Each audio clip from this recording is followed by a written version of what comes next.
Meskipun sudah tidak lagi menjabat sebagai pelatih timnas Indonesia, Shin Tae-yong ternyata masih memiliki pengaruh dalam pemilihan skuad Garuda di era Patrick Kluivert. Pelatih asal Korea Selatan itu meninggalkan fondasi yang kuat bagi timnas, yang kini coba dimanfaatkan oleh Kluivert dalam membangun strategi menghadapi kualifikasi Piala Dunia 2026. Ketika diumumkan sebagai pelatih baru timnas Indonesia, Patrick Kluivert langsung menyampaikan apresiasi terhadap pekerjaan Shin Tae-yong. Saya sangat menghormati pekerjaan yang telah dilakukan Shin Tae-yong. Dia membangun tim yang solid dan penuh potensi. Itu menjadi dasar yang baik bagi saya untuk bekerja, ujar Kluivert dalam wawancaranya dengan media Belanda The Telegraaf. Berkat kepemimpinan Shin Tae-yong, Indonesia saat ini berada di peringkat ketiga grup C kualifikasi Piala Dunia 2026. Situasi ini membuka peluang besar bagi skuad Garuda untuk melangkah ke putaran berikutnya. Kluivert menyadari bahwa merombak tim secara drastis justru bisa mengganggu stabilitas yang telah terbentuk. Oleh karena itu, ia lebih memilih untuk mempertahankan sebagian besar pemain yang sebelumnya menjadi pilihan utama Shin Tae-yong. Namun, bukan berarti tidak ada perubahan sama sekali. Beberapa pemain yang sebelumnya menjadi langganan di era Shin Tae-yong kini harus rela tersingkir dari daftar skuad Kluivert. Asnawi Mangkualam dan Yakob Sayuri, misalnya, tidak masuk dalam daftar pemain yang dipanggil untuk laga melawan Australia dan Bahrain. Sebagai gantinya, Kluivert lebih mengandalkan pemain naturalisasi seperti Sandy Walsh dan Kevin Dix untuk mengisi posisi bek sayap. Setiap pelatih tentu memiliki preferensi sendiri dalam memilih pemain. Saya melihat ada beberapa perubahan yang perlu dilakukan untuk menyesuaikan dengan gaya bermain saya, ujar Kluivert. Namun, saya tetap mempertahankan banyak elemen yang sudah dibangun oleh Shin Tae-yong karena itu merupakan pondasi yang kuat bagi tim ini. Kehadiran pemain diaspora yang berkarir di Eropa juga menjadi salah satu faktor yang membuat Kluivert yakin dengan masa depan timnas Indonesia.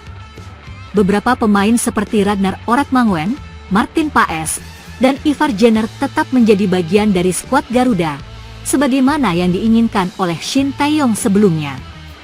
Selain itu, Kluivert juga menyoroti pentingnya menjaga semangat dan mentalitas tim yang telah dibangun oleh Shin Tae-yong. Saya ingin melanjutkan kerja keras yang sudah dimulai oleh pelatih sebelumnya. Saya tidak akan mengubah mentalitas juang yang sudah mereka miliki, tambahnya. Dengan 2 laga penting melawan Australia, 20 Maret 2025, dan Bahrain, 25 Maret 2025, Kluivert memiliki tugas besar untuk membawa Indonesia ke tahap berikutnya. Keputusan strategis dalam pemilihan pemain akan menjadi faktor penentu dalam perjuangan timnas Indonesia di kualifikasi Piala Dunia 2026. Meski sudah tidak berada di kursi kepelatihan, Shin Tae-yong tetap menjadi sosok yang dihormati dalam perjalanan timnas Indonesia. Warisan yang ia tinggalkan masih berperan besar dalam keputusan-keputusan yang diambil oleh Patrick Kluivert dalam membentuk skuad Garuda untuk masa depan. Calon pemain naturalisasi Indonesia, Dean James, mencetak gol ketika Go Ahead Eagles mengalahkan NEC Nijmegen di Stadion Govaert Stadion, Minggu 9 Maret malam. Dalam laga ini bek kiri timnas Indonesia, Kelvin Verdonk, tidak bermain membela tuan rumah NEC Nijmegen karena hukuman larangan bertanding. Sementara James yang rencananya akan mengucap sumpah WNI, bersama dengan Emil Audero dan Joey Pelupesi, pada Senin 10 Maret tampil sebagai starter di kubu Go Ahead Eagles. James bermain di posisi fullback kiri, sama seperti posisi Verdonk, dan memberi kontribusi pada skuad asuhan Paul Simonis. Memasuki menit ke-41, serangan Go Ahead Eagles dari sisi kanan bisa menembus pertahanan NEC. Oliver Entman yang mendapat bola daerah bisa merangsek ke kotak penalti. Bola kemudian dikirim ke depan gawang di mana Dean James berdiri tanpa pengawalan. Tanpa kesalahan, James memasukkan si kulit bundar ke dalam gawang NEC. Go Ahead Eagles memimpin 1-0. Skor keunggulan Go Ahead Eagles bertahan hingga turun minum.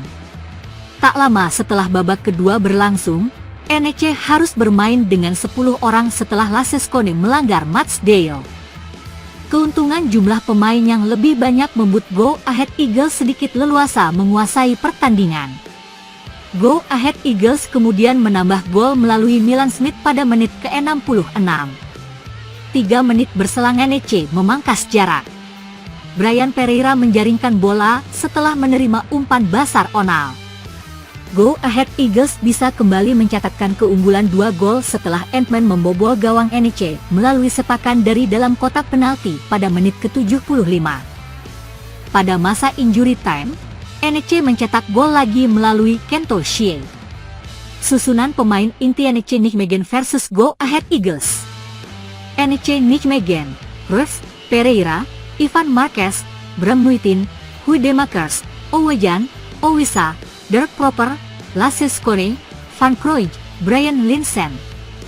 Go Ahead Eagles: De Boer, Matsdale, Nauber, Kramer, Dean James, Lindhorst, Lansana, Oliver Entman, Edvardsen, Surai, Milan Smith.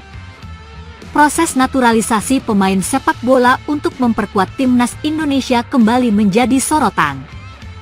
Kali ini, Emil Audero, Dean James, dan Joey Pelupesi menjadi pusat perhatian setelah pengambilan sumpah mereka sebagai warga negara Indonesia, WNI, dilakukan di Roma, Italia, pada 10 Maret 2025. Keputusan ini menimbulkan banyak tanda tanya, terutama terkait prosedur hukum dan percepatan proses yang dilakukan oleh pemerintah dan PSSI.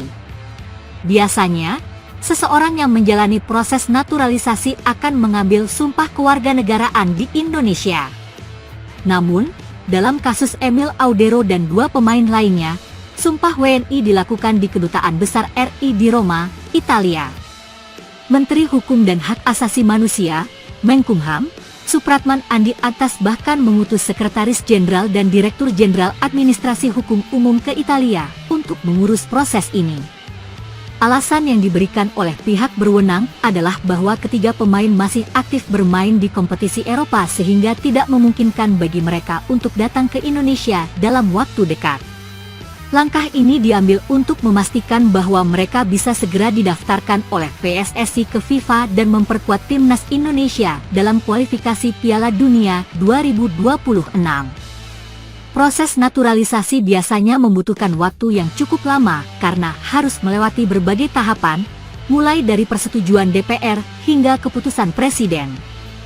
Namun, dalam kasus Emil Audero, Dean James, dan Joey Pelupesi, proses ini terbilang sangat cepat. Mereka telah mendapatkan persetujuan dari DPR dan Presiden Prabowo Subianto hanya dalam hitungan bulan. Pemerintah dan PSSI beralasan bahwa percepatan ini dilakukan karena kebutuhan mendesak timnas Indonesia yang akan menghadapi laga penting di kualifikasi Piala Dunia 2026. Namun, banyak yang mempertanyakan apakah semua prosedur telah dijalankan dengan benar dan transparan. Selain itu, percepatan ini juga memicu kritik dari berbagai pihak yang menilai bahwa ada ketidakadilan dalam perlakuan terhadap pemain naturalisasi dibandingkan dengan WNI biasa yang harus menjalani proses lebih panjang dan kompleks. Meskipun Emil Audero, Dean James, dan Joey Pelupesi sudah sah menjadi WNI secara hukum, mereka belum tentu bisa langsung membela timnas Indonesia. Setelah mendapatkan status WNI, mereka masih harus menjalani proses perpindahan federasi di FIFA. Proses ini bisa memakan waktu beberapa minggu hingga beberapa bulan, tergantung pada kelengkapan dokumen dan persetujuan dari federasi negara asal mereka. Hal ini berarti ada kemungkinan bahwa mereka belum bisa bermain di laga melawan Australia pada 20 Maret 2025, tetapi berpotensi tampil saat Indonesia menghadapi Bahrain pada 25 Maret 2025. Di tengah berbagai pertanyaan dan kritik yang muncul, PSSI dan pemerintah tetap optimis bahwa naturalisasi ketiga pemain ini akan memberikan dampak positif bagi timnas Indonesia. Ketua Umum PSSI, Erick Thohir, menyatakan bahwa proses ini sudah sesuai dengan kebutuhan tim dan telah dipersiapkan dengan baik. Kami ingin memastikan bahwa timnas Indonesia memiliki kekuatan terbaik untuk menghadapi lawan-lawan tangguh di kualifikasi Piala Dunia 2026. Emil Audero, Dean James, dan Joey Pelupesi adalah pemain yang bisa memberikan kontribusi besar, ujar Erick. Menteri Hukum Supratman juga menegaskan bahwa tidak ada yang salah dalam proses ini. Menurutnya, pengambilan sumpah di luar negeri bukanlah pelanggaran hukum, selama dilakukan di Kedutaan Besar RI dan sesuai dengan prosedur yang berlaku.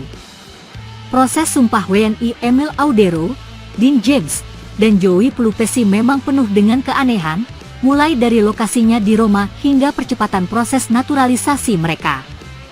Meskipun secara hukum semuanya tampak sah, tetap ada pertanyaan besar terkait transparansi dan keadilan dalam proses ini.